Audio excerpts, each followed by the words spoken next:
নমস্কার, সবাই ভালো আছেন তো? আমি স্নেহময়। আজ আপনাদের শোনাতে এসেছি শ্রাবণ মাসের একটা সোমবারের গল্প। আজকেও সোমবার শ্রাবণেরই, যদিও আমি যে কথাটা বলছি সেটা আগের সোমবারের গল্প। এর আগের ভিডিওতে আপনারা দেখেছেন যে আমার বন্ধুরা এসেছিল আমার ঘরে এবং তারা থেকেও গেছিল। এখন সেই 3 বন্ধু মিলে আমরা বেরিয়েছি বাড়ি যাওয়ার জন্য। আমি বাগনান পর্যন্ত যাব, আর সন্দীপ আর পরেশদা ওরা হাওড়া চলে যাবে। যদিও একটু দেরি হয়ে গেল, 7:40 ট্রেন ধরেছি আমরা মেদিনীপুর থেকে। পেরোচ্ছি আমাদের প্রিয় কংসাবতী। বর্ষার জলে একদম নদী টলমল করছে, পুরো ভরা নদী, এবং দেখতেও খুব সুন্দর লাগছে। ঘোলাটে একটা জল, আর একদম ভর্তি জল। আকাশে মেঘমেঘ রয়েছে, খুব একটা রোদ নেই, সেই জন্য একটা সুন্দর ওয়েদার তৈরি হয়েছে। যদিও আমাদের বেলা হয়ে গেল একটু বেরোতে 7:40 ট্রেনে। বেলা হওয়ার জন্যই হোক বা ছুটির দিন বলেই হোক, ট্রেনে কিন্তু খুব একটা ভিড়ও আমরা পাইনি। মোটামুটি হাত পা ছড়িয়ে বসা যাচ্ছে। পাঁশকুড়ার পর থেকে একটু ভিড় হলো, জলযাত্রীদের ভিড়। আপনারা জানেনই যে এই শ্রাবণ মাস জুড়ে প্রত্যেক মানুষ, বহু মানুষ যাবেন তারকেশ্বরে জল ঢালতে। তারা বিভিন্ন প্রান্ত থেকে আসেন এবং শেওড়াফুলিতে এসে গঙ্গায় স্নান করে জল ভর্তি করেন এবং সেখান থেকে হেঁটে হেঁটে, যারা পারেন না তারা ট্রেনে তারকেশ্বরে চলে যান। আমি নিজেও কিন্তু 2 বছর গেছি জলযাত্রী হিসাবে, কিন্তু এত ভিড় সেই দেখে আর ইচ্ছে করেনি। এই বছরেও পুটুরা যাচ্ছে এই শনিবার রবিবার, আমাকেও টানাটানি করেছিল, কিন্তু আমি আর গেলাম না, সাহস পেলাম না। শরীরটাও একটুখানি খারাপ ছিল, সেই জন্য। বাগনান পৌঁছে গেছি, আমি নেমে পড়লাম, বন্ধুদেরকে নিয়ে ট্রেন এগিয়ে গেল সামনের দিকে। বাগনানের যে নতুন ফুটব্রিজটা করেছে সেটা কিন্তু বেশ ভালো, একদম বাসস্ট্যান্ডের কাছে এসেই ব্রিজটা নামছে। এই যে ব্রিজের উপর থেকেই বাসস্ট্যান্ডটা দেখা যাচ্ছে। এখান থেকে বাস ধরে চলে যাব আমতা, আমতা থেকে বাস ধরে আবার উদয়নারায়ণপুর। উদয়নারায়ণপুরে চলে এসেছি, সেখান থেকে ধরে নিয়েছি বাড়ি যাওয়ার জন্য টোটো। এই যে আমাদের স্টেট জেনারেল হসপিটালের পাশ দিয়ে যাচ্ছি। এরপরে উঠব দামোদর নদীর উপরে। দামোদরও কিন্তু এখন বর্ষার জলে একদম পরিপূর্ণ হয়ে গিয়েছে। এখানেও নদীটাকে নদী বলেই মনে হচ্ছে। অন্য সময় জল একদম থাকে না, গরমের সময়টাতে হাঁটু জল থাকে বা গোড়ালি ভেজা জল থাকে। টোটো থেকে নেমে এইটুকুনি হেঁটেই আসতে হয় বাড়ি। আর বাড়িতে বেল বাজানোর সঙ্গে সঙ্গে ছুটে এলো কে দেখুন।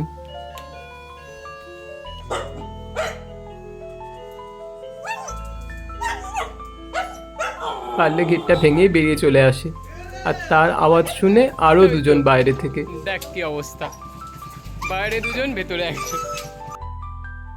আমাকে বসতেই দিচ্ছে না, এমন লাফালাফি করে ঘাড়ে পড়ছে। মা ওকে শান্ত করার চেষ্টা করছে বকে বকে, আবার বলছে জল খেয়ে নে, অনেক হাঁপিয়েছিস। এদিকে কলতলায় এসে দেখলাম বৌদি বসেছে তাল নিয়ে। মাইমা রান্না করে দিয়ে চলে গেছে, আর এখন অবসর সময়টাতে বৌদি বসেছে তাল নিয়ে। এই তালেরও কিন্তু একটা গল্প আছে। আমাকে মিলনদা বাঁকুড়া থেকে আমাদের সহকর্মী তাল এনে দিয়েছে, সেটা আবার বয়ে বয়ে আমি বাড়ি নিয়ে গিয়েছি। আজকে অবশ্য যে তালটা করা হচ্ছে সেটা গ্রামেরই কোথাও থেকে কালেক্ট করা, আমারটা রয়ে যাবে, পরে হবে। এই সোমবারে বাড়িতেই একটা বেলা থেকে গেছিলাম ছুটি নিয়ে, যে পুজো করার জন্যই। আমাদের ঠিক বাড়ির পাশেই রয়েছে একটি শিব মন্দির। এটি একটি প্রাইভেট মন্দির, একজনের ঘরোয়া মন্দির, কিন্তু আমরা পুজো করতে যাই। তবে এই শিব মন্দিরে কিন্তু একটি অদ্ভুত নিয়ম আছে, যেখানে কোনো মহিলারা পুজো করতে পারেন না বা শিবের মাথায় জলও ঢালতে পারেন না। শুধুমাত্র পুরুষদেরই এই অধিকারটুকু রয়েছে। আসলে পারিবারিক নানা রকম নিয়ম থাকেন, তাদের নিজেদের পরিবারের কোনো মহিলাও কিন্তু শিব পুজো করেন না বা শিবের মাথায় জল ঢালেন না। এবং যাতে শিবরাত্রি বা অন্যান্য নীলের পুজোর সময় পুজো করা যায়, সেই জন্য এরকম ছোট শিবলিঙ্গ রয়েছে, সেগুলি তখন বের করে দেওয়া হয়। গ্রামের মহিলা যারা পুজো দিতে আসেন তারা তাতে জল ঢালেন এবং পুজো করেন। এবং শিবের সাথে সাথে রয়েছেন রাজরাজেশ্বর নারায়ণ আর লক্ষ্মী। যদিও মন্দিরটির খুবই দুরবস্থা, এটি সংস্কারের ব্যবস্থা করতে হবে। আমি পুজো করতে এসেছি, আর ভাইঝি সৌমিলি হয়েছে আমার ফটোগ্রাফার, ও এসেছে আমার সাথে সাথে। প্রথমে জল ঢেলে নেব মহামৃত্যুঞ্জয় মন্ত্র বলে, ওং ত্রম্বকম যজামহিম সুগন্ধিম পুষ্টিবর্ধনম উর্বারুকমেব বন্ধনাৎ মৃত্যুর্মুক্ষীয় মামৃতাৎ। যদি এই মন্ত্র কারোর মনে না থাকে তাহলে শুধুমাত্র ওং নমঃ শিবায় মন্ত্র বলেই কিন্তু আপনারা জল, ফুল, বেলপাতা সব কিছুই অর্পণ করতে পারেন। শিব পুজোর প্রধান যে মন্ত্রগুলি রয়েছে তার মধ্যে এই পঞ্চাক্ষরী মন্ত্র ওং নমঃ শিবায় এটি প্রধান এবং জনপ্রিয় বলতে পারা যায়। ভালো করে স্নান করিয়ে দিয়ে মুছিয়ে দিচ্ছি, নাহলে গোটা গায়ে সেই ঘি, মধু, জল, দুধ এই সমস্ত লেগে থাকে। তারপর একটু চন্দন দিয়ে তিলক করে দেব। ধূপ দ্বীপ আগেই জ্বালিয়ে রেখেছি। প্রত্যেকটি পূজারই কিন্তু একটি ক্রম থাকে, যেমন প্রথমে গুরু স্মরণ করতে হয়, প্রথমে আচমন, তারপরে গুরুস্মরণ, ফুল ইত্যাদি, দেহ, জল এগুলি শুদ্ধি করে নেওয়া, তারপর পঞ্চদেবতার পুজো করা, তারপর আপনি যে দেব বা দেবীর পুজো করছেন তার ধ্যান মন্ত্র বলে এখানে একটি ফুল অর্পণ করা। আমিও শিবের ধ্যান মন্ত্র বলে নিলাম। ওং ধ্যায়ে নিত্যং মহেশং রজতগিরি নিভং চারুচন্দ্রবতংসং রত্নকল্পজ্জলঙ্গং পরশুমিগ বরাভীতি হস্তং প্রসন্নম পদ্মাসীনং সমন্তস্তমর গণৈ ব্যাঘ্রাকৃতিং বসানং বিশ্বদ্যং বিশ্ববীজং নিখিল ভয়হরং পঞ্চবক্ত্রং ত্রিনেত্রম। এটি হচ্ছে ধ্যান মন্ত্র। শিবের ধ্যান মন্ত্র বলে সেই পুষ্পটি মাথায় দিতে হবে। তারপর একে একে যা সমস্ত উপাচার রয়েছে সেগুলি অর্পণ করতে হবে।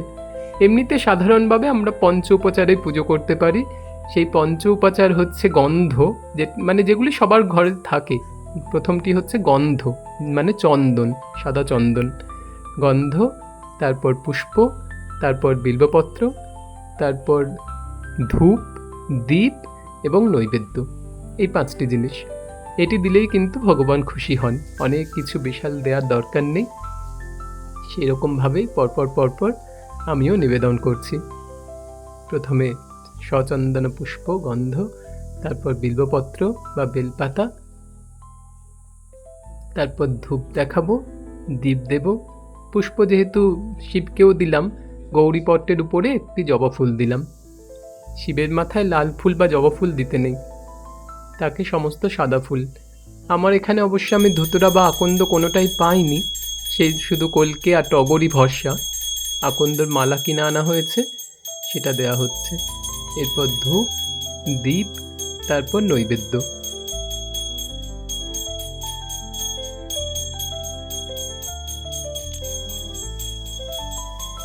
বেশ গরম লাগছে এখানে, ঘরের মধ্যে কোনো পাখা নেই বা কিছু নেই।